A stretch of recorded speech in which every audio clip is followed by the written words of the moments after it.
Donnie and Dolly. The team is supported by ableauctions.ca. Closing your business? We can help.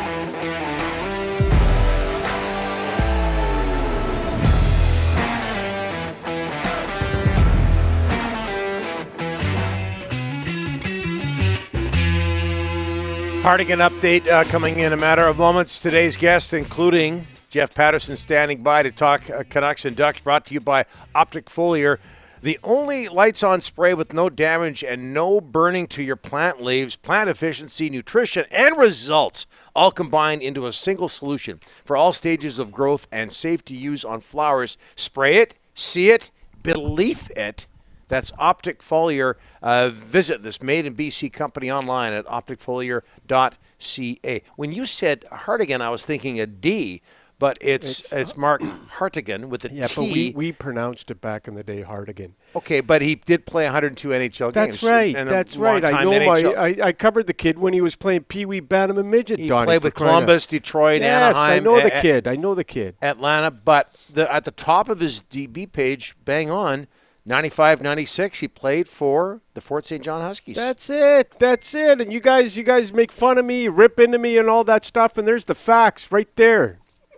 Jeff Patterson joining us now from Sekeres and Price and the Rink-Wide podcast in the wake of the Canucks 3-2 overtime loss to Anaheim. Jeff, thanks for doing this, sir. How are you? I'm good. I came a little bit late to that conversation. I thought Dolly was talking fashion choices. I thought we were talking about cardigans. That's it. That's it. I was waiting for them to say cardigan. I have a nice cardigan at home, but I'm just scared to wear it here because these guys are going to rip me. No. Jeff. You wear it tomorrow. No. Well, not tomorrow because for Remembrance Day, we're not here. It's a bit risky. Anyways. Okay.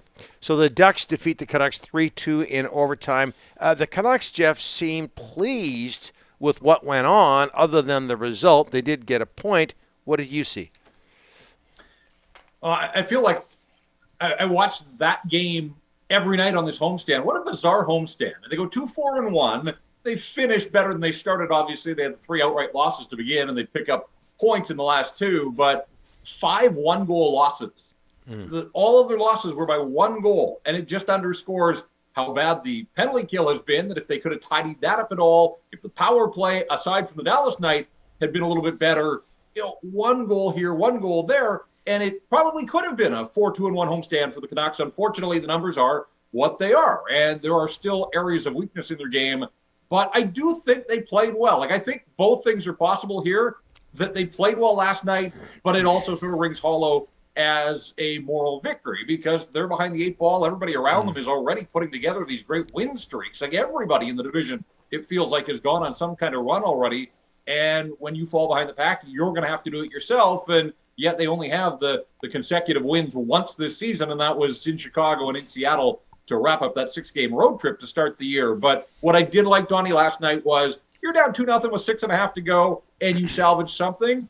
They earned it, and they did play well, but where's that urgency early in hockey games? It keeps showing up a little too late, and last night it was too little too late. But I do like the fact that their best players seem to be coming out of their scoring slumber, that Pettersson scored in back-to-back games. Quinn Hughes has 5 points now in these last couple of games. And if you take the guys that are on power play 1, their top 5 scorers, 19 scoring points in the last 2 games, that's encouraging.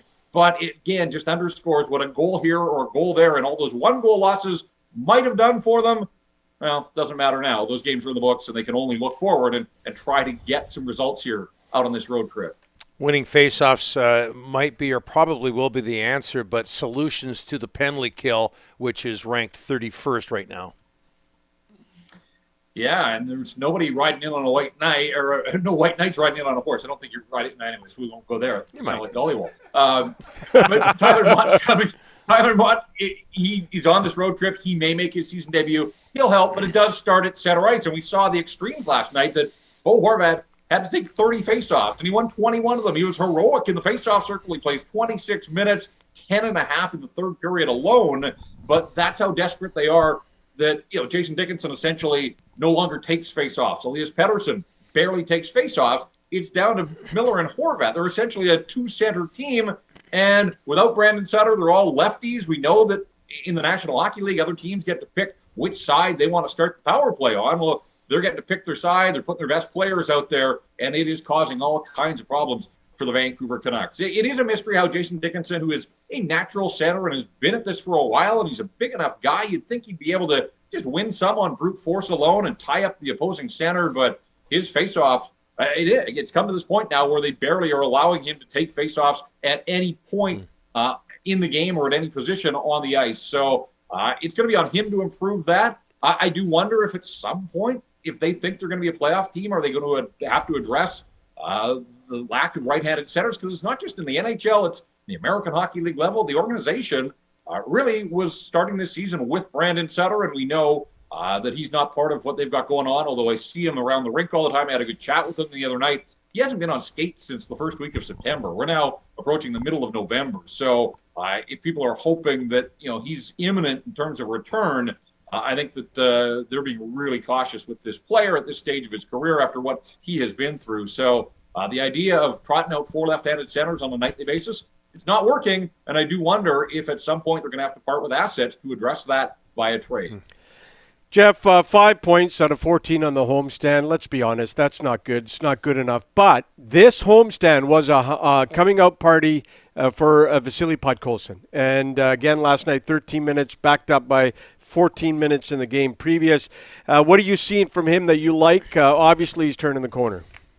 I'm seeing third period shifts, which we didn't see earlier in the homestand and earlier in the season, and I understand it. They're trailing in all these games, and even last night, Travis Green has to shorten his bench. But what I like is that now Podkolzin is part of the group that gets shifts in the third period, and it's other guys that are riding the pine, and rightly so, because as much as this team has talked about improving its depth, you look at the homestand, and nothing from the fourth line offensively, nothing from Jason Dickinson.